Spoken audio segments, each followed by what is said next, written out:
Daddy, happy birthday to you. Wow, you like it? Wow, give me. What? Okay. You like it? Yes, I like it. Wow. So pretty. Delicious. দর্শক, আমরা কম বেশি অনেকেই জানি যে 2 বছর আগে ডক্টররা কিন্তু খুব সহজে বাচ্চাদেরকে গরুর দুধটা দিতে চান না। অপরদিকে দুধের তৈরি কিছু খাবার আছে যেগুলো আমরা চাইলে কিন্তু বাচ্চাদেরকে 8 মাস বা 9 মাস পরেও দিতে পারি। তো অনেক আপু আমাকে রিকোয়েস্ট করেছিল বাচ্চাদের জন্য আমি যেন ফর্মুলা দুধে পুডিংটা বানিয়ে দেখাই। তো আরাবির বয়স যখন 8 মাস ছিল তখন আমি ওই ডক্টরকে বলেছিলাম, মানে একজন আমেরিকান ডক্টর।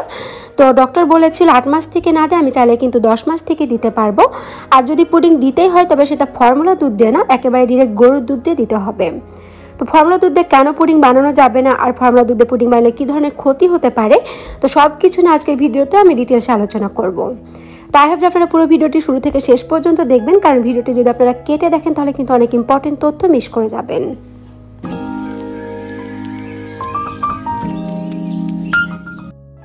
পুডিং বানানোর জন্য এখানে আমি 2টো ডিম নিয়ে নিয়েছি। আর ডিম যদি আগে থেকে ফ্রিজে থাকে তাহলে চেষ্টা করবেন অন্তত পক্ষে আধা ঘন্টা আগে এটাকে বাইরে বের করে রেখে দিতে। এখানে আমি যে ডিমগুলো ব্যবহার করেছি সেগুলো খুবই ছোট, সেজন্য আমি 2টো ডিম নিয়েছি। তবে আপনারা যদি জাম্বো সাইজের একটা ডিম ব্যবহার করেন তাতে হয়ে যাবে। ডিম দুটোকে এখন আমি একটা হ্যান্ড উইক্সের সাহায্যে খুব ভালোভাবে ফেটিয়ে নিচ্ছি। যেহেতু পুডিংয়ের এই রেসিপিটা 10 মাস প্লাস বাচ্চাদের জন্য, তো এই রেসিপিটাকে আমি মিষ্টি করার জন্য ইউজ করব ডাই খেজুরের পাউডার বা খেজুরের চিনি। তো আপনাদের কাছে যদি খেজুরের পাউডার না থাকে সেক্ষেত্রে আপনারা কিন্তু খেজুরের সিরাপটা ইউজ করতে পারেন। আর কিভাবে এই রেসিপিগুলো বানাবেন, মানে খেজুরের সিরাপ বা পাউডার, সেই রেসিপি আমার চ্যানেলে আছে, আমি কিন্তু ডেসক্রিপশন বক্সে লিঙ্কগুলো দিয়ে রাখবো। যেহেতু এটা খেজুরের পাউডার সেজন্য এটা গলতে একটু টাইম লাগতে পারে, তাই হ্যান্ড উইক্সের সাহায্যে এটাকে নেড়েচেড়ে খুব ভালোভাবে আমি সেট করে নেব। তবে যাদের বাচ্চার বয়স 1 বছরের বেশি তারা চাইলে কিন্তু খেজুরের সিরাপ বা চিনির পরিবর্তে সরাসরি চিনিটা ব্যবহার করতে পারবেন। এখন আমি দিয়ে দিচ্ছি 2-3 ফোঁটা ভ্যানিলা এসেন্স। তবে যাদের বাচ্চার বয়স 1 বছরের কম তারা চাইলে কিন্তু ভ্যানিলা এসেন্সের পরিবর্তে সাদা এলাচের গুঁড়োটাও দিতে পারেন। এতে ডিমের মধ্যে যে আঁশটা একটা গন্ধ থাকে বা দুধের যে একটা গন্ধ থাকে সেটা কিন্তু একদমই চলে যাবে। আর সব লাস্টে আমি অ্যাড করে নিচ্ছি গরুর দুধ। তো গরুর দুধটা আমার এখানে জাল করা, মানে 2 কাপ গরুর দুধকে জাল করে তারপর সেটাকে আমি 1 কাপে নিয়ে আসছি। যেহেতু আমি অন্য কোনো ইনগ্রিডিয়েন্টস অ্যাড করব না, মানে পাউডার মিল্ক অথবা কোনো কর্নফ্লাওয়ার বা অন্য কোনো ইনগ্রিডিয়েন্টস আমি দিচ্ছি না, সেজন্য দুধটা বা পুডিংটা যাতে একটু বেশি ঘন হয় তাই আমি দুধটাকে জাল করে নিয়েছি। তবে যারা বাচ্চাকে 1 বছর আগে পুডিংটা করে দিবেন তারা চাইলে কিন্তু একদম খাঁটি 1 কাপ গরু দুধের সাথে একটা ডিম দিয়ে পুডিংটা করে দিতে পারবেন। তো এখন আমি পুডিংটাকে সেট করে নেব। তো সেজন্য আমি এখানে মল্ড হিসাবে একটা ওভেন প্রুফ কাঁচের বাটি ইউজ করেছি, কারণ অ্যাজ ইউজুয়াল আমি কিন্তু আমার বাচ্চার জন্য পুডিংটা সবসময় ওভেনে বানিয়ে থাকি। তো আপনারা যেহেতু আমাকে রিকোয়েস্ট করেছিলেন চুলোয় বানিয়ে দেখানোর জন্য, তো আজকে আমি চুলোয় বানিয়ে দেখাবো। আর আপনাদের কাছে যদি ওভেন প্রুফ বাটি না থাকে তো সেক্ষেত্রে আপনারা চাইলে কিন্তু স্টিল অথবা টিনের বাটিও নিয়ে নিতে পারেন। তো পুডিংটা যেন অনেক বেশি সফট হয় সেজন্য এটাকে আমি একটা স্ট্রেনারের সাহায্যে ছেঁকে নিলাম, তাহলে বাড়তি যে লাম্পস বা দানাগুলো আছে সেগুলো কিন্তু আমি খুব সহজে বাইরে ফেলে দিতে পারবো। পুডিং বানানোর পরে দেখবেন যে অনেক টাইম সেটাতে একটু বাবুলের মতো হয়ে থাকে বা ফোটা ফোটা অথবা গর্তের মতো হয়ে থাকে। তো এটা গর্ত যেন না হয় সেজন্য আমি এটাকে একটু হালকা করে ড্যাব ড্যাব করে নিলাম।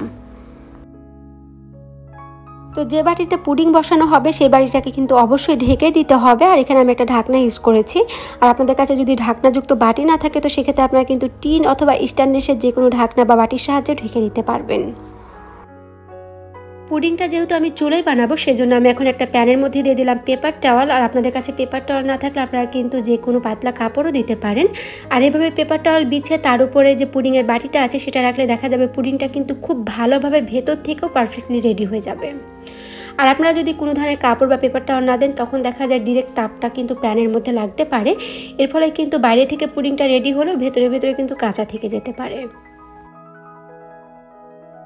এখন আমি প্যানের মধ্যে দিয়ে দেবো কিছুটা পানি। তবে পানির পরিমাণটা এমন হবে যেন বাটিটা একদম ডুবে না যায়, ঠিক বাটির অর্ধেক বা মাঝামাঝি বরাবর পানিটা দিয়ে দিতে হবে।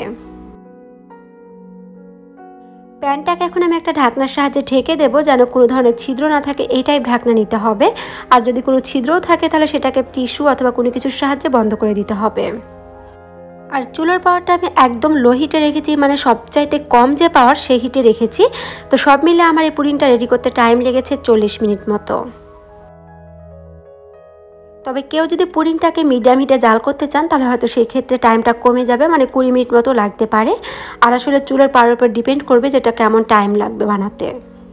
আমি এখন একটা কাঠির সাহায্যে চেক করে নেব যে পুডিংটা হয়েছে কি হয়নি। বিশেষ করে কাঠিটা যখন ওর ভেতর থেকে তুলে নিয়ে আসা হবে এবং কাঠিটা যদি একদম পরিষ্কার আসে তাহলে বুঝতে হবে যে পুডিংটা রেডি হয়ে গিয়েছে। এরপর আমি পুডিংটাকে সাথে সাথে প্যান থেকে তুলে নিয়েছি এবং এটাকে 2 ঘন্টার জন্য বাইরে আমি এভাবে রেখে দিয়েছিলাম। তার ফলে কিন্তু পুডিংটা ঠান্ডা হয়ে গিয়েছে। দেন একটা চাকুর সাহায্যে 4-5টাকে আমি খুব ভালোভাবে ছাড়িয়ে নিচ্ছি। এইভাবে চাকুর সাহায্যে মোল্ড আউট করে নিলে পুডিংটা ছাড়ানো অনেক বেশি ইজি হয়ে যায়। আর সত্য কথা বলতে আমার খুব বেশি একটা মোল্ড আউট করা হয় না, কারণ পুডিংটা বানানোর সাথে সাথে আরবি খেতে চাই, তারপর ওকে আমি চামচে তুলে তুলেই খাইয়ে ফেলি।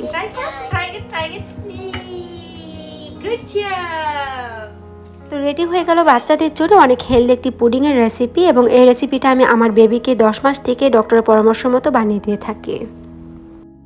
পুডিংটা আমি আপনাদেরকে কেটে দেখাচ্ছি যে ভেতরটা কেমন হয়েছে। মাশাআল্লাহ, এটা কিন্তু একদম পারফেক্টভাবে রেডি হয়েছে। তো আমি চাইলে আর একটু ভালোভাবে আপনাদেরকে ভিডিও করে দেখাতে পারতাম, বাট এই টাইমে আরবি আমাকে ভিডিওটা করতে দিচ্ছিল না, কারণ ও একদম খাওয়ার জন্য ক্রেজি হয়ে গিয়েছিল। Yes, I like it.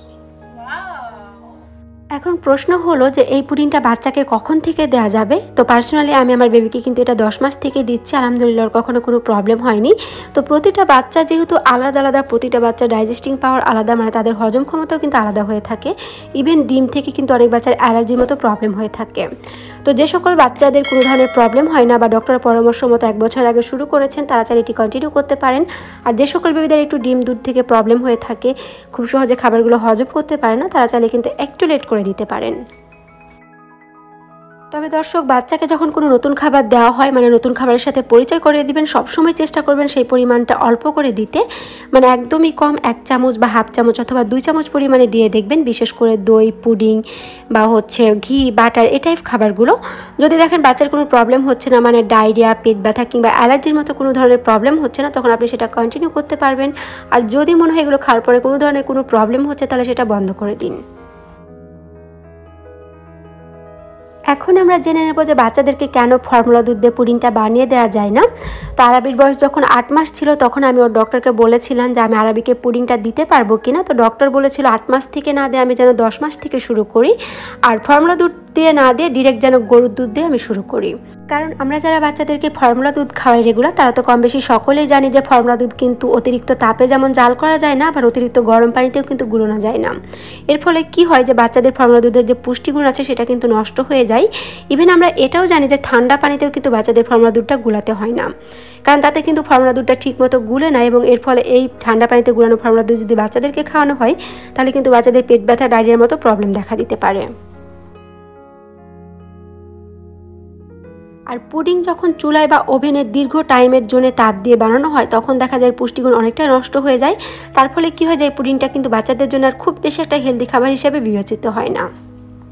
Even আমরা এটাও জানি যে ফর্মুলা দুধ গুলিয়ে কিন্তু বেশি টাইম রাখা যায় না। ডক্টররা কিন্তু সবসময় বলে থাকেন যে 1 ঘন্টার মধ্যে বাচ্চাদের ফর্মুলা দুধ গুলানোর পরে সেটা বাচ্চাকে খাইয়ে নিতে, আর খুব বেশি হলে সেটাকে 2 ঘন্টা রেখে বাচ্চাকে খাওয়ানো যায়। কিন্তু আমরা যখন পুডিং বানাই, তখন দেখা যায় একটা পুডিং বানাতে 30 মিনিট থেকে 40 মিনিট লেগে যায়, আবার সেটাকে ঠান্ডা করতে হয়তো বা 2-3 ঘন্টা লাগতে পারে। তো সব মিলে বলা যায় অনেক লেন্দি একটা সময়ের ব্যাপার। এর ফলে কি হবে যে পুডিংয়ের যে পুষ্টিগুণ আছে সেটা কিন্তু অনেকটা নষ্ট হয়ে যেতে পারে। সো যারা বাচ্চাদেরকে এতদিন ধরে ফর্মুলা দুধ দিয়ে পুডিংটা বানিয়ে দিচ্ছিলেন, তাদেরকে আমি রিকোয়েস্ট করব চেষ্টা করুন গরুর দুধ দিয়ে বানিয়ে দিতে। এর ফলে কি হবে যে দুধ এবং ডিমের যে সঠিক পুষ্টি আছে সেটা ঠিকমতো বাচ্চারা পেয়ে যাবে। আজকের ভিডিওতে আমি চিনির ক্যারামেলটা অ্যাভয়েড করেছি, যেহেতু এটা বাচ্চাদের খাবার। তবে আপনারা যদি চান ক্যারামেল দিয়ে বা অন্য কোনো ফ্রুটস দিয়ে আমি আপনাদেরকে পুডিং বানিয়ে দেখাই, তাহলে আমাকে কমেন্ট করতে পারেন, আমি চেষ্টা করব সেই পুডিংটা আপনাদেরকে বানিয়ে দেখাতে। আপনারা আমাকে আমার আগের ভিডিওগুলোতে পুডিং নিয়ে যতগুলো কমেন্ট করেছিলেন, আমি চেষ্টা করেছি সবগুলো কমেন্টের অ্যান্সার দিয়ে আমার আজকের ভিডিওটি রেডি করতে। আর সেজন্য কিন্তু আমার আজকের ভিডিওটি একটু বড় হয়ে গেছে, বাট এরপরও যদি মনে হয় আপনাদের মনে আরও কোনো কোশ্চেন আছে আমাকে করতে পারেন, আমি চেষ্টা করব সেই কমেন্টের অ্যান্সারগুলো দিয়ে দিতে। আই হোপ যে আমার আজকের ভিডিওটি আপনাদের ভালো লেগেছে। যদি ভিডিওটি ভালো লাগে তাহলে প্লিজ একটা লাইক দিয়ে দিবেন এবং কমেন্ট করবেন যে কেমন লাগলো, কারণ আপনাদের প্রতিটা লাইক এবং কমেন্ট কিন্তু আমাকে নতুন নতুন ভিডিও বানাতে অনুপ্রাণিত করে। তো দেখা হবে আবার নতুন কোনো বেবি ফুডস অথবা কোনো কিস টপিকস নিয়ে। ততদিন পর্যন্ত সবাই অনেক অনেক ভালো থাকবেন এবং আমারও আমার ফ্যামিলির জন্য দোয়া করবেন। আল্লাহ হাফেজ।